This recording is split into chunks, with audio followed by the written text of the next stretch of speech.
kita dapat mempererat ukhuwah kita, mempererat ukhuwah kita sesama muslim.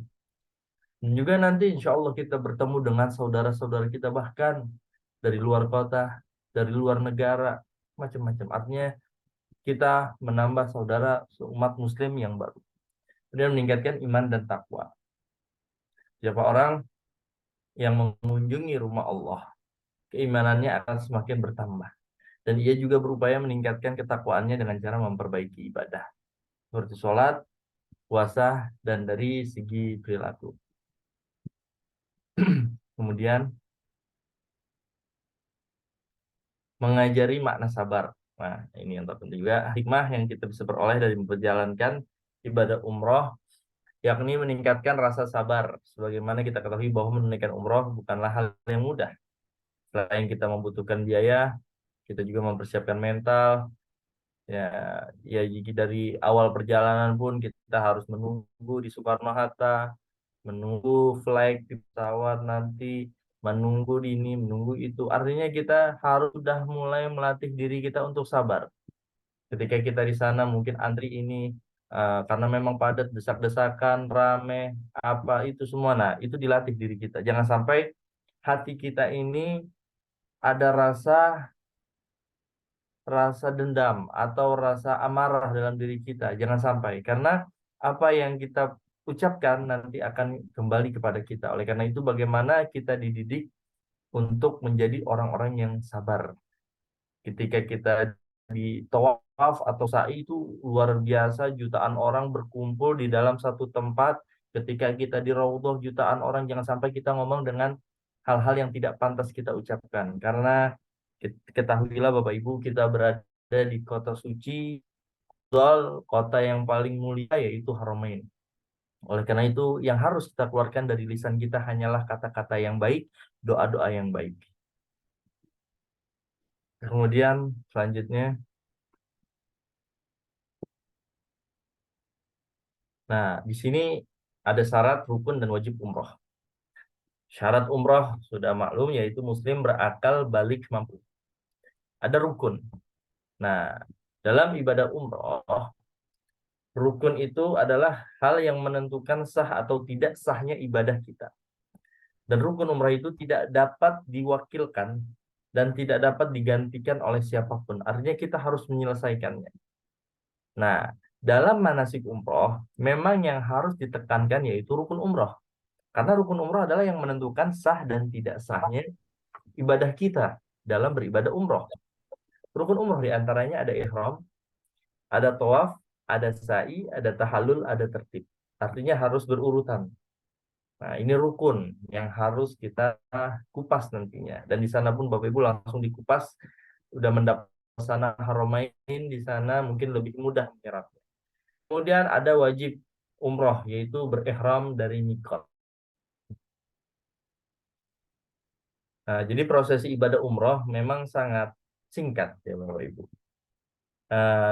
Kita perjalanan 9-10 Bapak Ibu, kita cuma dalam travel kita memang ada anjuran umroh 2 kali ya di travel Ahlam ini, umroh pertama dan umroh kedua. Umroh pertama ini umroh wajib, artinya Bapak Ibu semua harus mengikuti. Dalam prosesi umroh yang harus disempurnakan ya hanya ini, yang harus benar-benar sesuai dengan syariat, sesuai dengan ajaran Rasulullah, sesuai dengan perintahnya Rasulullah, sesuai dengan umrohnya Rasulullah.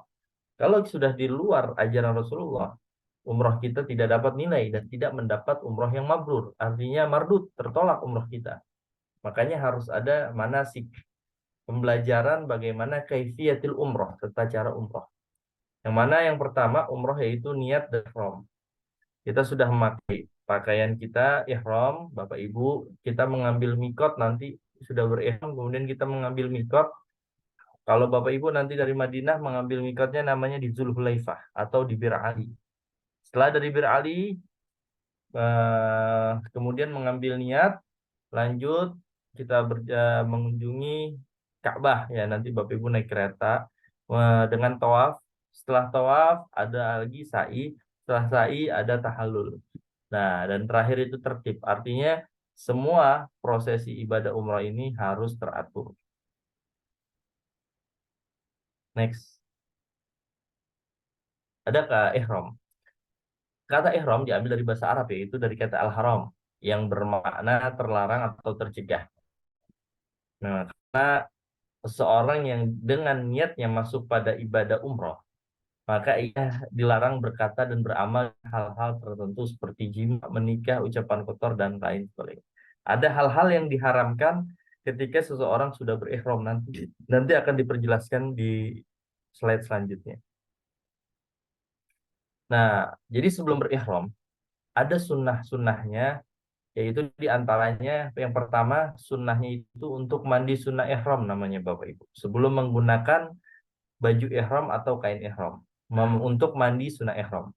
Yang kedua, membersihkan badan, memotong kuku, menipiskan kumis, mencukur bulu ketiak, mencukur bulu kemaluan. Kemudian memakai minyak wangi-wangian di badan. Nah, ini khusus untuk laki-laki saja. Untuk perempuan boleh asalkan baunya itu hanya untuk dirinya saja. Kemudian pakailah kain ihram. Sedang bagi wanita tidak ada pakaian khusus prinsip menutupi aurat kecuali yang harus terbuka untuk kaum wanita adalah wajah, muka, atau dan telapak tangan. Sedangkan laki-laki hanya dua helai kain ihram seperti itu. Nah, ketika sudah ihram, Bapak Ibu nanti diantarkan ke Zulhulaifah namanya, dan itu ada di Bir Ali. Apa yang dilakukan di Bir Ali? Nah, yang dilakukan di Bir Ali ini melakukan sholat sunnah 2 rakaat, membaca istighfar, syahadat, membaca sholawat, namanya sholat sunnah ihram ya Bapak Ibu. Nawaitul umrata, nanti niatnya ini Bapak Ibu dibimbing semuanya, di bis bersama ustadznya. Agar apa? Agar tahu ketika sudah melafazkan niat, artinya larangan-larangan ihram sudah berlaku. Kalau Bapak Ibu melakukan larangan ihram, maka terkena dam atau denda. Nawaitul umrah wa ahramtu biha lillahi ta'ala. Labbaik Allahumma bi umrati. Nah, ini niatnya nanti bersama-sama dibimbing oleh ustadznya. Nah, ini sunnah-sunnah yang dilakukan di Masjid Bir Ali Bapak Ibu ya. Salat sunnah 2 rakaat atau salat sunnah ihram. Kemudian, nah ini ada contoh pakaian ihram. Memang untuk laki-laki hanya 2 helai saja, tidak ada, tidak boleh memakai penutup kepala, terus tidak boleh memakai sepatu atau yang menutupi tumit dan mata kaki itu tidak diperkenankan. Jadi harus lebih baik memakai sendal. Untuk kaum ibu memakai kaos kaki tertutup semuanya terkecuali wajah dan telapak tangan. Seperti itu. Kemudian, nah ini ada tutorial ihram, nanti Bapak Ibu di sana yang Bapak-bapak insya Allah akan diajarkan oleh Ustadz Nabil bagaimana cara memakai kain ihram.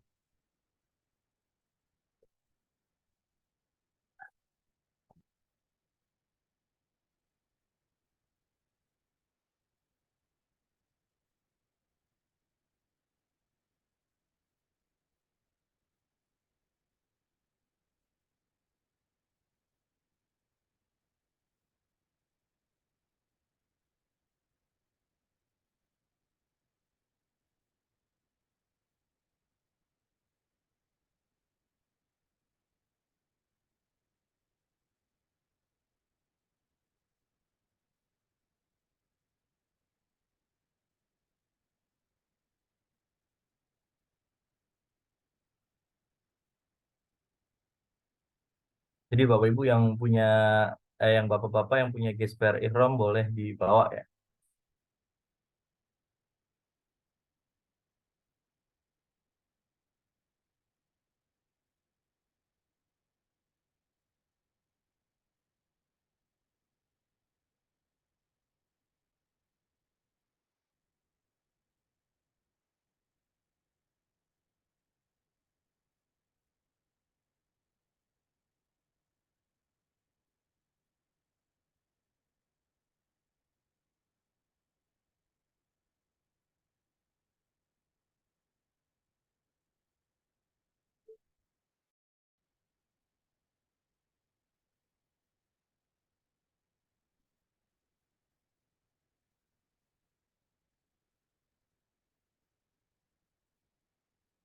Kemudian Bapak Ibu ada sunnah-sunnah ihram. Mana sunnah ihram ini sama seperti ya, dia masih yaitu sholat yang 2 rakaat itu surah ihram setelah kita dari Dzulhaifah. Bapak Ibu disunnahkan setelah mengambil niat di bis dari perjalanan Madinah ke Mekah itu disunnahkan dan dianjurkan oleh Rasulullah aksiru min at-talbiyah, memperbanyak daripada membaca talbiyah. Nah, ini salah satu sunnah yang diajarkan oleh Rasulullah SAW. Yang mana bacanya labbaik Allahumma labbaik, labbaik la syarika lak labbaik, innal hamda wan ni'mata laka wal mulk la syarika lak. Nah, seperti itu. Nanti ini bacaannya dibimbing juga Bapak Ibu ketika proses menuju ke Mekah, itu memperbanyak membaca talbiyah.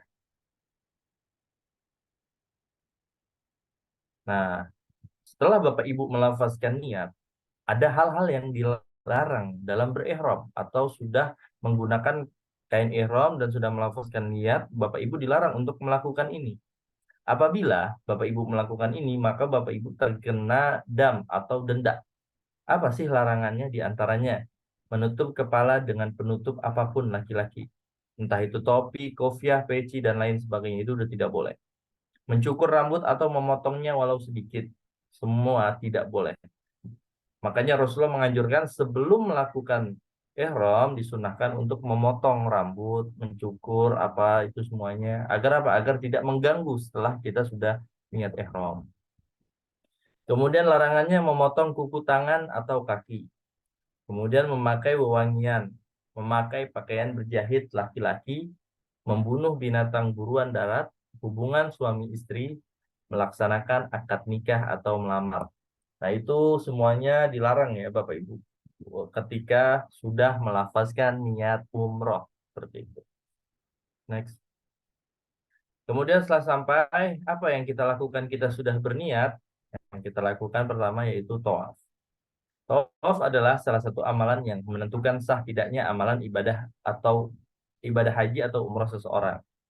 Karena tawaf ini adalah merupakan rukun umroh, yang mana apabila ditinggalkan maka ibadah umrohnya yang dilakukan tidak sah. Artinya wajib dilakukan. Tawaf dalam ibadah umroh dilakukan dengan cara itu apa? Mengelilingi Ka'bah sebanyak 7 kali putaran. Ketika seseorang hendak melakukan tawaf, ada ketentuan yang harus diikuti. Nah, jadi tawaf intinya itu mengelilingi Ka'bah sebanyak 7 kali. Apa sih ketentuan tawaf? Yang pertama, berniat untuk melaksanakan tawaf. Ya, artinya kita untuk menyempurnakan rukun umroh. Yang kedua, orang yang hendak bertawaf diwajibkan untuk mengelilingi Ka'bah. Ya, memang tujuannya untuk mengelilingi Ka'bah. Tawaf dimulai dan diakhiri di Hajar Aswad. Jadi dimulai dari Hajar Aswad, kemudian sampai lagi Hajar Aswad itu terhitung 1. Dimulai lagi dari Hajar Aswad sampai keliling dihitung 2. Artinya 7 kali putaran mulai dari Hajar Aswad dan berakhir di Hajar Aswad. Posisi Ka'bah berada di sebelah kiri orang yang bertawaf. Ya, harus di sebelah kiri kita. Orang yang bertawaf harus dalam keadaan suci dari hadas dan najis. Nah, kalau tawaf harus dalam keadaan suci, artinya harus punya wudhu Bapak Ibu. Kalau misalkan batal atau buang angin di tengah-tengah tawaf, itu harus kembali berwudhu. Kalau Bapak Ibu lanjutkan, tidak sah tawafnya. Nah, karena tawaf ini harus dalam keadaan suci. Kemudian orang yang hendak bertawaf harus menutup aurat. Ya, sudah jelas ya. Orang yang harus bertawaf memang harus menutup aurat. Ya, dengan pakaian-pakaian ihram yang sudah kita pakai. Kemudian, nah, Bapak Ibu bisa lihat ada gambar. Yang pertama itu Hajar Aswad. Nah, Hajar Aswad. Ada kedua namanya Multazam. Multazam itu di samping kanan pintu Ka'bah dan di sebelah kiri Hajar Aswad. Jadi Multazam itu antara pintu Ka'bah dan Hajar Aswad. Nah, itu nomor 2 Multazam. Nomor 3 pintu Ka'bah. Ada nomor 4 namanya Hijir Ismail. Nah, Hijir Ismail itu nomor 4. Ada nomor 5 namanya Rukun Yamani. Nah, di sebelah sisinya Hajar Aswad, kanannya Hajar Aswad. Terus yang keenam ada namanya Makam Ibrahim. Ada kayak bentuk kubah kecil itu nomor 6 itu Makam Ibrahim, yaitu telapak kaki Nabiullah Ibrahim alaihissalam yang diabadikan ketika sedang prosesi pembangunan Ka'bah. Nah, jadi tawaf itu dimulai dari nomor 1 Hajar Aswad. Bapak Ibu membaca subhanallah walhamdulillah wala ilaha illallah Allahu akbar wala haula wala quwata illa billahil aliyil azim. Baca, nanti ada bacaan-bacaan yang Bapak Ibu baca, dan itu kalau dalam ibadah umroh kita bilang di awal tidak ada bacaan khusus, karena banyak jamaah kemarin-kemarin yang curhat dia tidak bisa untuk menghafalnya, tidak bisa membacanya. Gimana nanti umrohnya sah atau tidak, dia takut. Ibadah umroh tidak ada bacaan yang harus dihafal. Tidak ada bacaan yang wajib dibaca, itu tidak ada. Nah, jadi kalau ibadah umroh memang khusus untuk praktek saja Bapak Ibu. Untuk praktek fisik kita. Kalau untuk bacaan-bacaan itu tidak ada bacaan yang harus kita baca. Artinya kalau Bapak Ibu nggak baca ini, umrohnya nggak sah. Ya, itu nggak ada. Dan Bapak Ibu semua akan dibimbing bersama ustadznya nanti. Semua bacaan umrohnya akan dipandu dan Bapak Ibu hanya mengikuti saja. Nah, nanti juga Bapak Ibu ini semua tempat-tempat mustajabah. Hajar Aswad, Multazam, Pintu Ka'bah, semuanya tempat-tempat mustajab. Artinya Bapak Ibu siapkan doa-doa terbaik ya. Doa-doa terbaik yang mana yang insya Allah Bapak Ibu akan baca di sana, ucapkan di sana, karena kita di tempat yang terbaik. Afdalul makan fil alam, tempat yang paling mulia di muka bumi, yaitu Ka'bah al-Musyaffah. Nah, jadi nanti sampai itu bacaannya ada bacaan-bacaan di buku panduan yang Bapak Ibu udah dikasih oleh travel. Kemudian nomor 5 nanti di rukun Yamani baca Allahumma inni as'alukal afwa wal afiyah wal mu'afatad daimah fid din wad dunya wal akhirah. Rabbana atina fid dunya hasanah fil akhirati hasanah wa qina adzabannar. Ketika sampai di Hajar Aswad kita ucapkan Bismillahi Allahu Akbar. Nah, dengan melambaikan tangan dan mencium. Seakan-akan kita mencium Hajar Aswad.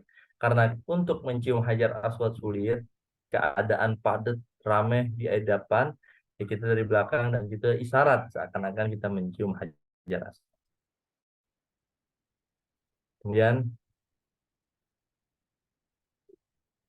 nah ini sunnah-sunnah tawaf, sunnah tawaf ya.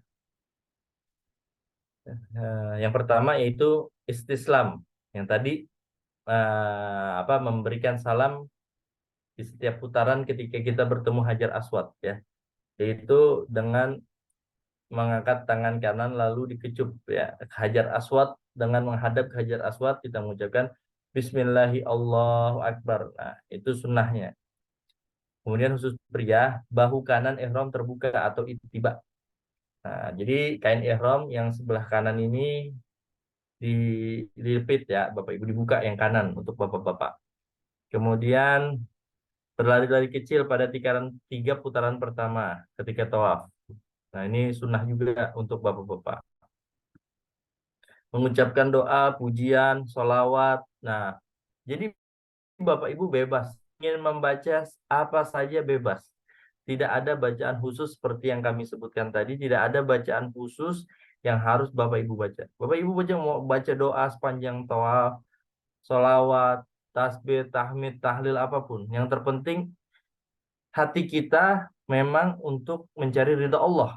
Tidak ada hal-hal yang lain di luar ibadah yang kita lakukan seperti itu. Jadi memang harus fokus untuk mencari ridhonya Allah Subhanahu wa taala.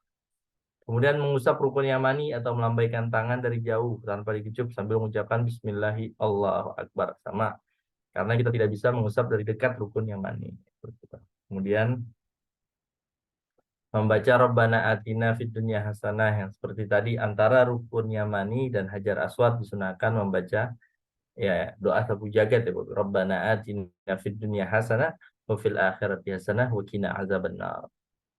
Setelah 7 putaran, sholat sunnah 2 rakaat di sekitar makam Ibrahim. Jadi kalau sudah selesai sholat, kalau sudah selesai tawaf, Bapak Ibu akan digiring ke belakang sejajar dengan makam Ibrahim. Kemudian melakukan sholat sunnah tawaf.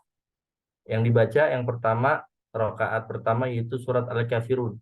Qul ya ayyuhal kafirun. Dan rakaat kedua membaca Al-Ikhlas. Qul huwallahu ahad. Kemudian berdoa di multazam.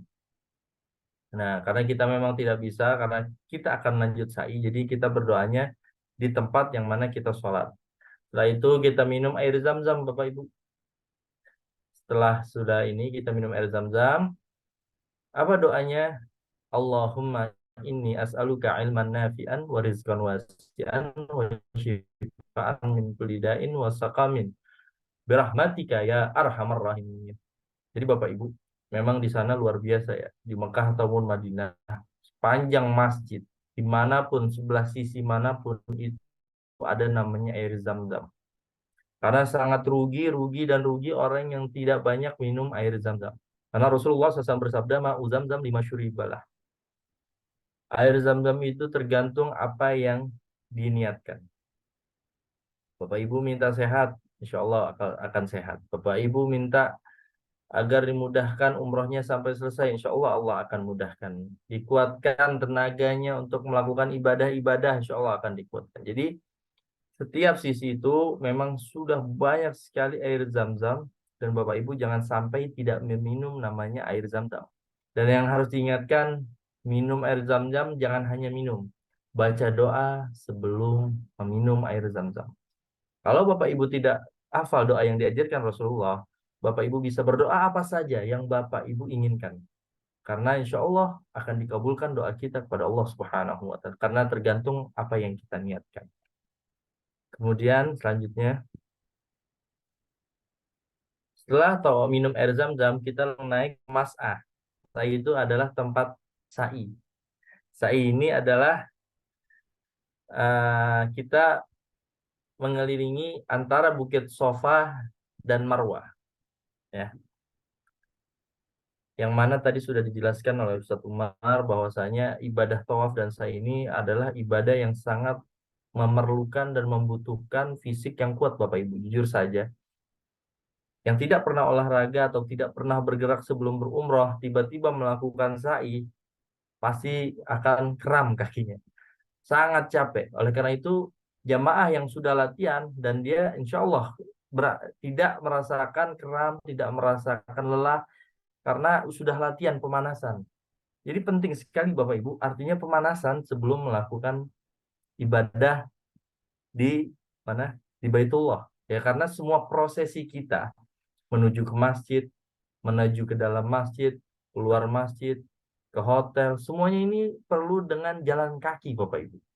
Nggak mungkin Bapak Ibu bisa naik motor, itu nggak mungkin di sana. Jadi harus jalan kaki, semuanya harus berjalan kaki. Jadi bagaimana caranya? Mulai sekarang Bapak Ibu sudah latihan tipis-tipis untuk fisiknya agar tidak kaget, tidak kaku. Nah, ini sangat penting. Saya ini Bukit Sofa dan Marwah. Jadi dari antara Sofa dan Marwah itu terhitung satu. Antara Marwah dan Sofa itu terhitung dua. Sofa dan Marwah terhitung tiga. Jadi seperti itu Bapak Ibu hitungannya. Jadi nanti dimulai di Sofa, berakhir di Marwah. Kalau sa'i boleh. Yang pertama tanpa wudhu. Artinya dalam keadaan batal pun boleh. Nah, kemudian makan dan minum. Misalkan Bapak Ibu haus dalam sa'i, boleh minum dulu. Boleh istirahat dulu. Dulu boleh pakai kursi roda. Dilakukan oleh wanita yang haid karena memang di luar, berada di luar masjid. Nanti ada dari Sofa dan Marwah ada apa namanya, pilar hijau, nanti ada diajarkan di setelahnya. Ya, jadi sa'i itu mengelilingi Sofa dan Marwah sama sebanyak 7 kali. Bukit Sofa dan Marwah. Next. Nah, ini ketika kita ingin memulai Bukit Sofa, Bapak Ibu. Inna safa wal marwata min sya'airillah. Faman hajjal baita wa i'tamara fala junaha alaihi ay yatawafa bihima wa man tatawwa khairan fa innallaha syakirun alim. Insyaallah semua bacaannya Bapak Ibu saja sudah dibimbing oleh Ustadz dan Ibu dapat transmitter yang akan hanya mendengarkan dan mengikuti daripada bacaan Ustadz. Kemudian, nah ini juga bacaannya ketika di atas bukit sofa. La ilaha illallah wa la syarikalah lahul mulku wa lahul hamdu wa huwa ala kulli syai'in qadir. La ilaha illallah wahdah anjaza wa'dah wa nasara 'abdah wa hazamal ahzaba wahdah. Di buku panduan yang dikirim juga sudah lengkap Bapak Ibu. Kalau Bapak Ibu ingin mengulang, membaca-baca, diperkenankan. Tapi tidak ada bacaan khusus yang harus dihafalkan dan yang harus bisa dibaca, tidak ada. Kemudian ada pilar hijau nanti di antara Bukit Sofa dan Marwah. Disunahkan untuk laki-laki berlari-lari kecil ya. Dengan membaca Rabbighfir warham wa'fu wa takarram wa tajawaz amma ta'lam innaka ta'lam ma la na'lam innaka antallahul a'azul akram. Ini bacaannya ketika melewati pilar hijau. Kemudian setelah sa'i selesai antara Bukit Sofa dan Marwah, Bapak Ibu sudah bisa namanya tahallul. Tahallul berarti mencukur atau menggunting rambut kepala sebagai tanda telah bebas dari larangan-larangan ihram. Kalau Bapak Ibu sudah tahallul, sudah dipotong sebagian rambutnya, artinya larangan-larangan ihram boleh dikerjakan, yaitu wangian, memotong rambut, ya, melakukan hubungan, nah itu diperbolehkan. Tapi kalau belum tahallul, belum diperkenankan untuk melakukan larangan-larangan ihram. Untuk laki-laki hendaknya dicukur habis. Nah, ini afdolnya dicukur gundul, ini afdol. Tapi untuk perempuan adalah satu ruas jari saja. Dan untuk laki-laki 3 helai pun cukup untuk namanya tahallul. Seperti itu. Kemudian, nah ini dam ya Bapak Ibu. Dam-dam ini adalah larangan-larangan. Ya, yang mana apabila Bapak Ibu melakukan pelanggaran, Bapak Ibu wajib membayar dam. Nah ini banyak nih damnya. Insya Allah nanti tidak ada yang melakukan karena sudah ada manasik, ya, sudah ada. Tapi kalau Bapak Ibu melakukan, ada dam-dam yang harus dilakukan, dibayar ya. Kalau uzur, Bapak Ibu wajib fidyah karena ada kebutuhan, misalkan pakai jaket. Nah, tidak ada dosa tapi wajib membayar fidyah. Karena uzur, tidak tahu atau lupa terpaksa, tidak ada dosa pelanggaran ini sedangkan wajib membayar fidyah, masih diperselisihkan ulama. Artinya ada yang mengatakan tidak wajib membayar fidyah. Next. Nah, kalau memotong rambut, tutup kepala atau wajah, memakai pakaian berjahit, memakai wangi-wangian, fidyahnya nih sembeli seekor kambing, memberi makan 6 orang miskin, dan berpuasa 3 hari. Tapi untuk lebih sering yaitu menyembelih seekor kambing. Insya Allah kalau sudah melakukan manasik, Bapak Ibu tahulah hukum-hukum yang harus ditinggalkan. Kemudian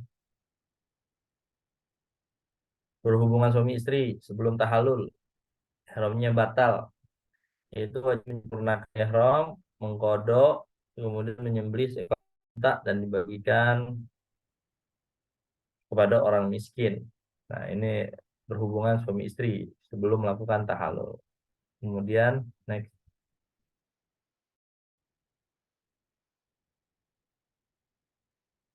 berburu binatang.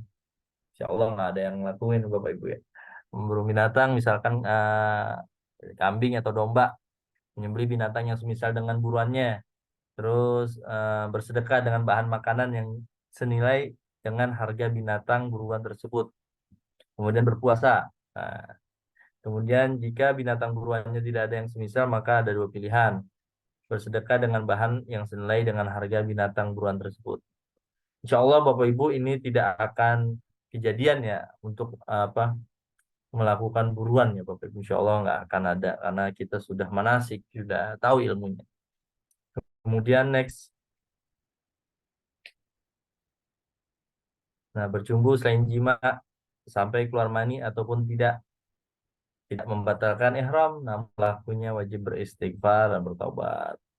Nah, dan mewajibkan menyembelih seekor kambing. Ini sebagian ulama boleh juga memberi makan 6 orang miskin atau berpuasa 3 hari.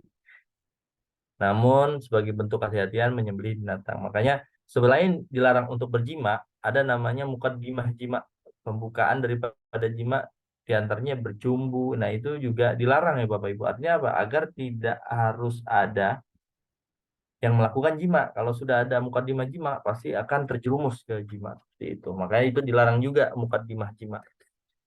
Bercumbu dan lain-lain. Kemudian, nah ini fikih umroh tayamum. Jadi tayamum ini dilakukan Bapak Ibu bisa di atas pesawat ya. Karena ketika di pesawat, kemungkinan apa sedikit air di kamar mandi, nah, Bapak Ibu bisa tayamum.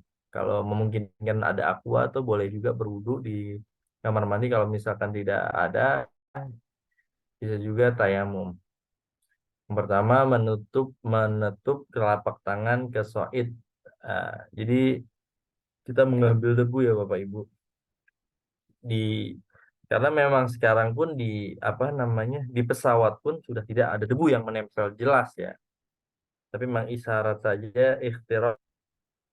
Kemudian meniup kedua tangan tersebut, debunya mengusap ke wajah sekali, kemudian mengusap setelah kita debu kita ambil mengusap wajah 1 kali, ya. Kemudian kita mengusap punggung dan telapak tangan sekali.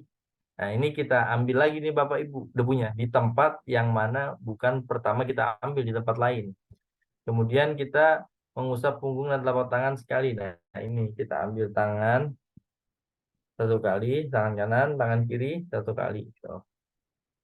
Sampai pergelangan tangan saja. Nah, jadi bisa sampai pergelangan tangan, bisa sampai siku ya. Memang arba'ah mazahib ini berbeda. Kemudian tidak wajibnya urut tertib dalam tayamum. Nah, jadi memang dengan urutan wudhu Bapak Ibu bisa mulai dari wajah, kemudian tangan seperti itu. Nah, sholatnya di atas pesawat. Nah, sholat di atas pesawat sama Bapak Ibu sama sholat berdiri, bedanya kita dalam posisi duduk. Kemudian untuk ruku sedikit kita menunduk badan kita, dan untuk sujud lebih menunduk daripada posisi ruku itu saja. Jadi posisi ruku itu sedikit menunduk dan posisi sujud itu lebih menunduk daripada posisi ruku. Nah, seperti itu. Nah, itu bisa dilihat gambarnya ya Bapak Ibu. Untuk sholat itu aja. Jadi kita nggak usah diri juga di atas pesawat dalam keadaan duduk saja. Nah, ini untuk sholat di atas pesawat. Jadi memang kita tidak meninggalkan sholat dalam keadaan apapun. Walaupun di pesawat kita harus mengerjakan sholat. Walaupun nanti ada iadah dalam mazhab Imam Syafi'i itu iadah. Artinya kita mengulang sholat yang kita tinggalkan ketika kita sampai tempat tujuan. Lihurmatil waqti. Nah, dan sholatnya itu langsung boleh dijamak dan qashar. Nah, karena perjalanan jauh. Nah, di antaranya 81 km atau lebih. Jadi boleh kita melakukan sholat jamak dan qashar. Kemudian perjalanan yang dimiliki destinasi dan tujuan tertentu tidak termasuk perjalanan jika seorang berangkat tanpa tujuan tertentu. Ada tujuan yang kita lakukan, terlebih kita ibadah ya. Kemudian perjalanan tersebut tidak bertujuan maksiat, jika demikian ini tidak dianggap sebagai perjalanan. Kalau perjalanan kita sebagai maksiat, kita tidak diperbolehkan untuk menjamak dan mengqashar sholat. Seperti itu. Nah, ini sholat jamak. Jamak takdim menggabungkan 2 sholat pada waktu sholat yang pertama. Misalnya menjamak sholat zuhur dan asar pada waktu zuhur. Nah, ini namanya jamak takdim. Jadi kita menggabungkan 2 waktu sholat di sholat yang pertama. Sholat zuhur dan asar kita gabungkan di waktu zuhur. Syarat jamaknya mendahulukan sholat yang pertama atau tertib. Misalkan jika isya dilakukan pada waktu maghrib, urutannya adalah sholat maghrib dulu.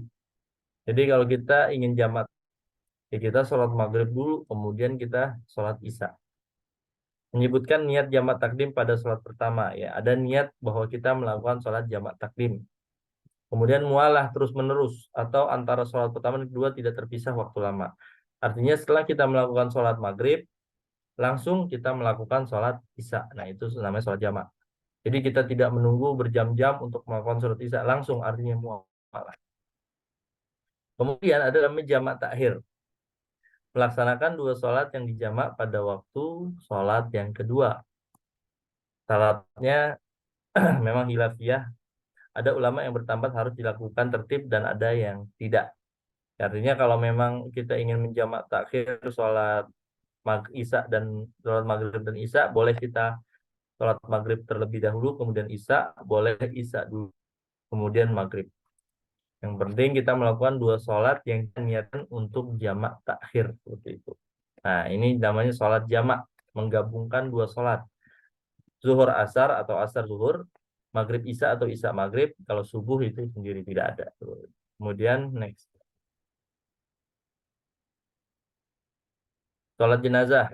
Nah, Bapak Ibu, setiap di Masjid Nabawi dan di Masjidil Haram, ini setelah sholat fardu, memang pasti ada namanya sholat jenazah. Pasti ada. Yang mana Rasulullah SAW bersabda, man sholat ala jenazah walam yatba'ha falahu qirat. Wa in tabi'aha falahu qiratan, fa qila wa mal qiratan, qala asgharuhuma mislu Uhud. Jadi, siapa orang yang mensolatkan jenazah dan tidak mengiringinya ke pemakaman, dia akan memperoleh sebesar 1 qirat. Kalau dia mengiringinya sampai pemakaman, dia akan memperoleh 2 qirat. Lalu ada yang bertanya, apa sih itu 2 qirat? 2 qirat itu yang terkecil di antaranya seperti Gunung Uhud. Terlebih bagaimana kalau kita melakukan sholat jenazahnya di Masjid Nabawi dan di Masjidil Haram. Pasti pahala kita dilipat gandakan oleh Allah Subhanahu wa taala. Nah, ini harus dilakukan Bapak Ibu. Setelah sholat fardu pasti usolli alal mayyit. Nah, itu berarti kita ada sholat jenazah. Jika si Bilal mengucapkan seperti itu. Kemudian, nah ini niatnya Bapak Ibu. Jadi sholat jenazah itu ada 4 kali takbir. Takbir yang pertama, sebelum takbir pertama kita membaca niat usolli ala hadzal mayyit arba'at takbiratin fardul kifayah makmuman lillahi ta'ala. Kemudian kita membaca surat Al-Fatihah.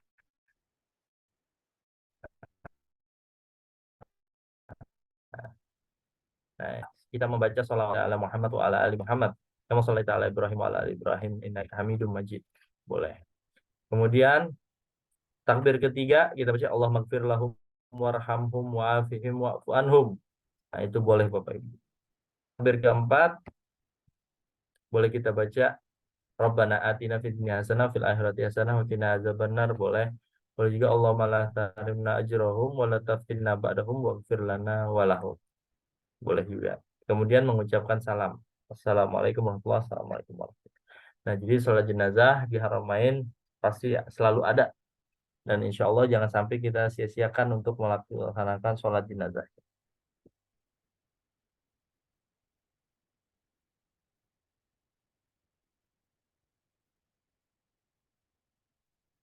Nah, kemudian ada juga namanya sujud tilawah.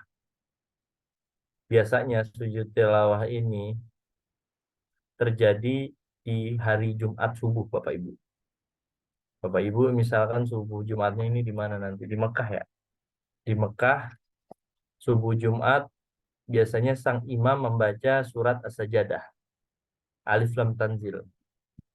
Nah, nanti kalau Bapak Ibu belum tahu, banyak jamaah lain yang nggak tahu itu mereka ruku. Padahal itu ada bacaan namanya sujud tilawah. Sujud yang dilakukan karena membaca ayat sajadah. Nah, jadi diperuntukkan untuk kita yang mendengar surat saja dan imam pun melakukan namanya sujud tilawah. Nah, jadi sujud tilawah 1 kali, Allahu Akbar, fasjud, Allahu Akbar, kemudian sang imam bangun melanjutkan ayatnya. Nah, jadi Seperti itu Bapak Ibu. Bukan sholatnya 3 rakaat. Kebanyakan jamaah bingung karena habis ruku bangun ruku lagi. Nah itu bukan ruku, sebenarnya sujud. Namanya sujud tilawah. Dan itu terjadi biasanya di hari Jumat subuh. Yang mana bacaan sujud tilawah ketika Bapak Ibu sujud, bacaannya subhan. Sajada wajhi lillazi khalaqahu wa sawwarahu wa syaqqa sam'ahu wa basarahu. Tabarakallahu ahsanal khaliqin. Boleh juga Bapak Ibu baca subhanallah walhamdulillah wala ilaha illallah wallahu akbar. Jadi Bapak Ibu nanti jangan kaget, jangan bingung ketika hari Jumat di waktu subuh di Mekah ataupun di Madinah nanti ya. Insya Allah Ustadznya ngingetin lagi nanti untuk Bapak Ibu. Jadi ketika sang imam baca alif lam tanzil, memang di dalamnya ada namanya sujud tilawah seperti itu.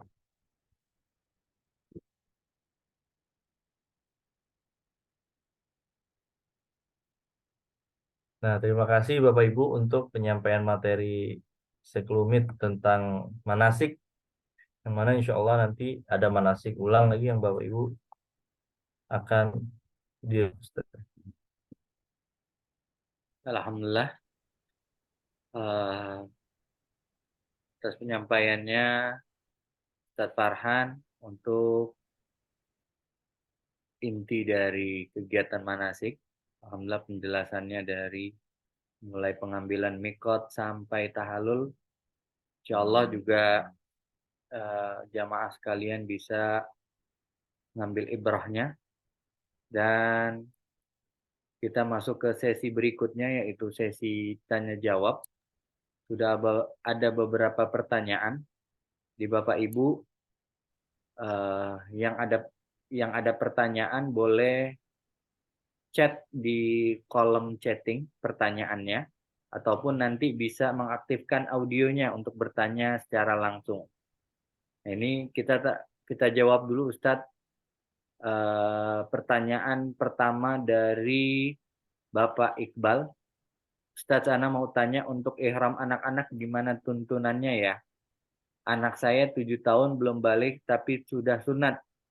Dulu waktu masih kecil dia pernah ikut juga, tapi ihram kita buatkan sarung dan berjahit. Kalau kondisi sekarang bagaimana Ustadz? Syukran. Memang kalau ini untuk pertanyaan dari Bapak Iqbal ya. Jadi di antara yang kita bahas tadi syarat umrah itu adalah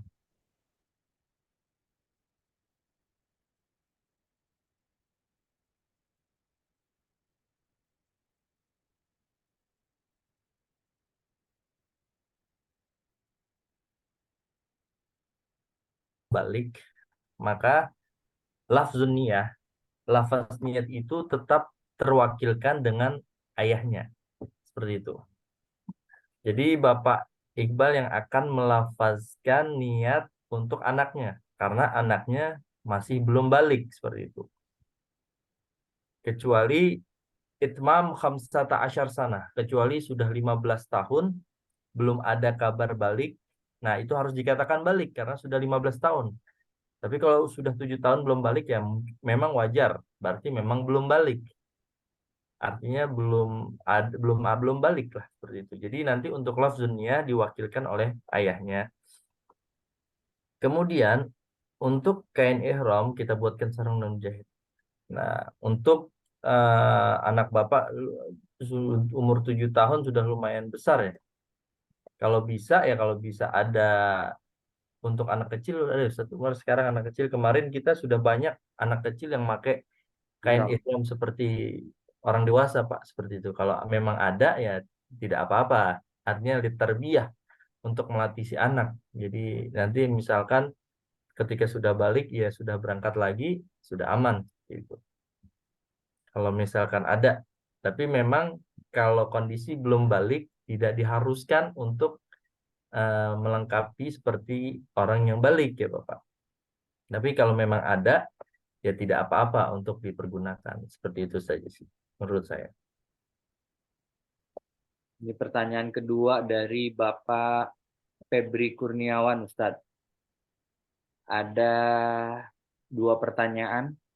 Yang pertama, apakah tiap jamaah harus install aplikasi Nusuk untuk masuk Raudhah atau memang sudah didaftarkan dari pihak pembimbing. Nah, ini yang kedua, kalau saat tawaf kemudian kita batal wudhu di putaran kelima, apakah setelah wudhu ulang dari awal atau kita lanjutkan langsung ke putaran 6 dan 7?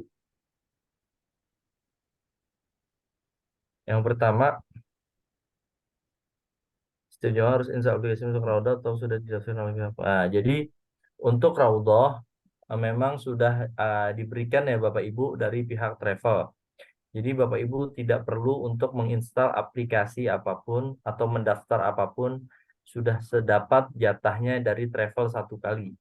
Dan insya Allah di hari kedua setelah kita sampai di Madinah, atau hari pertama setelah kita sampai di Madinah.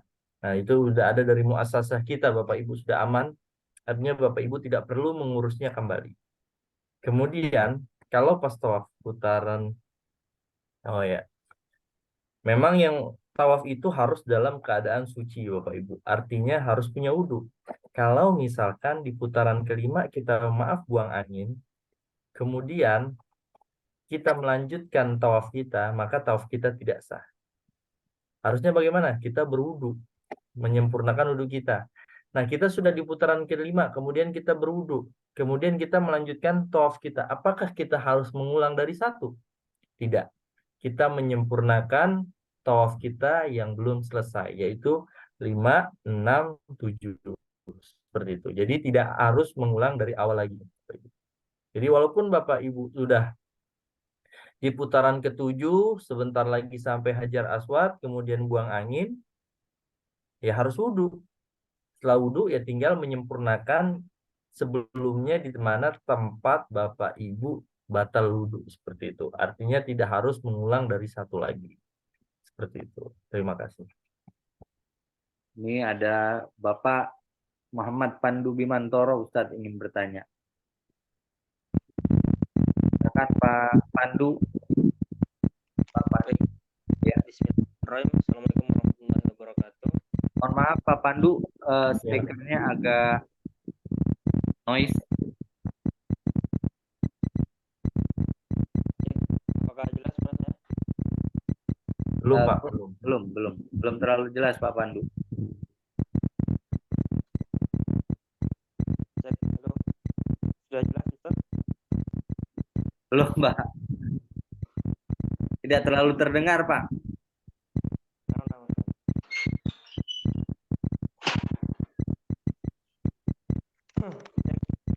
Halo. Ya, boleh Pak, coba dilanjut coba saya. Baik, bismillah. Assalamualaikum warahmatullahi wabarakatuh. Salam. Baik, Ustaz, ada dua pertanyaan. Ini sifatnya teknis ya Ustaz ya. Yang pertama mengenai sholat setelah tawaf di belakang makam Ibrahim, apakah itu berjamaah atau munfarid Ustaz, sholat sendiri. Yang kedua, untuk dress code keberangkatan gamis itu apakah gamisnya ditentukan warnanya, dan juga untuk sorbannya itu sorban gold, semisal itu polos atau ada motifnya, boleh ada motifnya. Dua itu saja Ustaz, demikian, terima kasih. Barakallahu fikum. Assalamualaikum warahmatullahi wabarakatuh. Mungkin untuk Ya, saya pertanyaan jawab langsung ya. Ya, untuk pertanyaan Pak Pandu, untuk sholat setelah tawaf ada sholat sunnah namanya disejajar dengan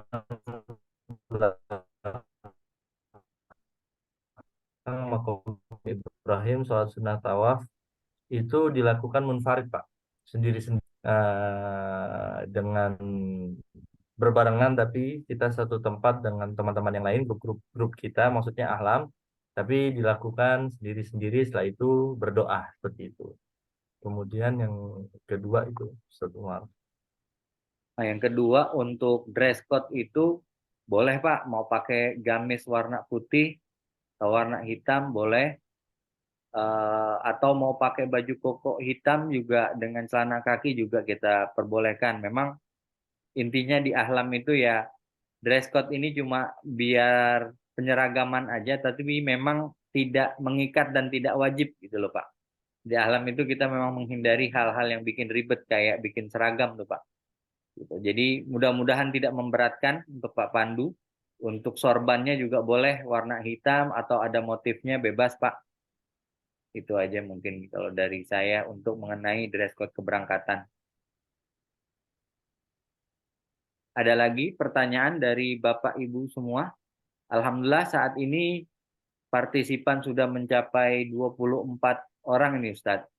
Tapi saya mohon maaf Ustadz dan Bapak Ibu sekalian, tadi ada kendala teknis, jadi untuk recordingnya baru sempat ke record itu di pertengahan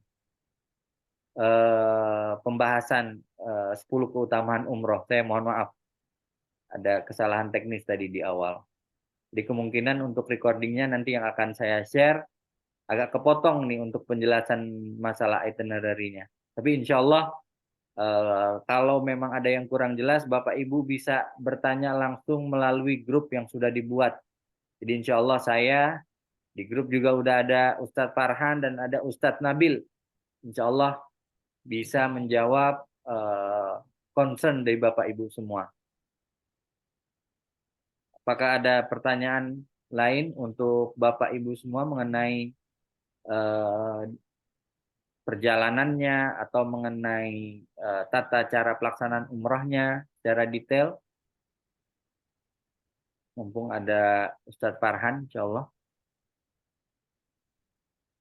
Oh, untuk mapping sheet, alhamdulillah tadi pagi kan sudah kami share untuk kemarin sudah kami share untuk tiketnya. Insya Allah untuk mapping sheet kita bisa akomodasikan dengan sifat proximity atau kedekatan family. Jadi misalnya Bapak Iqbal berangkat dengan istri dan 2 anak, insya Allah dalam satu baris Pak. Jadi tidak pisah atau berpencar, insya Allah, insya Allah. Jadi nanti juga pada saat boarding kita juga akan make sure boarding pass-nya sesuai dengan pesanan dari mapping sheet yang sudah dilaksanakan, yang kita sudah lakukan, gitu Pak.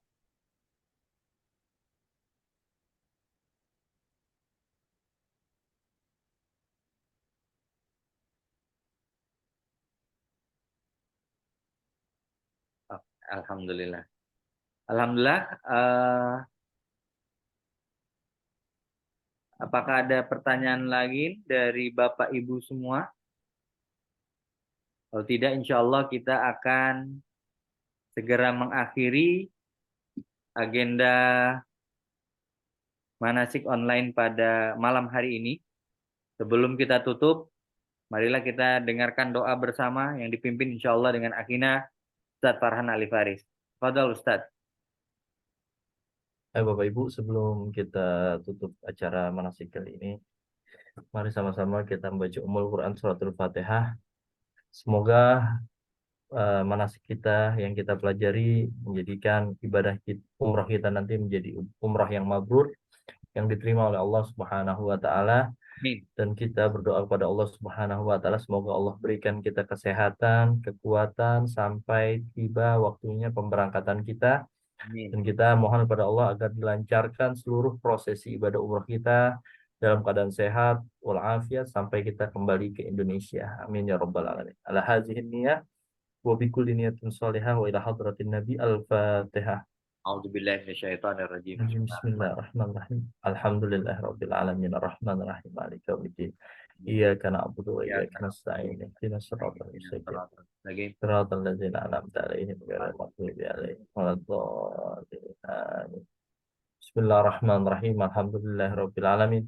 Allahumma shalli wa sallim ala sayyidina Muhammad wa ala ali sayyidina Muhammad. Allahumma maghfiratuka awsa' min dhunubina wa rahmatuka arja' indana min a'malina.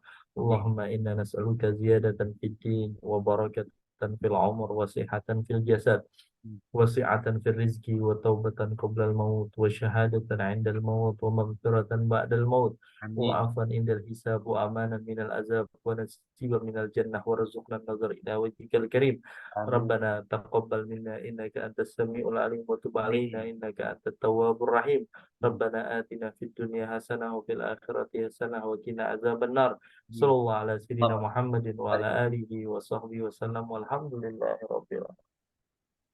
Mohon maaf Bapak Ibu, terima kasih apabila banyak kekurangan, kesalahan. Walafu minkum. Wassalamualaikum warahmatullahi wabarakatuh. Waalaikumsalam warahmatullahi wabarakatuh. Waalaikumsalam warahmatullahi wabarakatuh. Warahmatullahi Terima kasih. wabarakatuh. Terima kasih. Terima kasih. Ya, sama-sama Bu semuanya. Ciao. Alhamdulillah, terima kasih. Alhamdulillah, terima kasih Bu.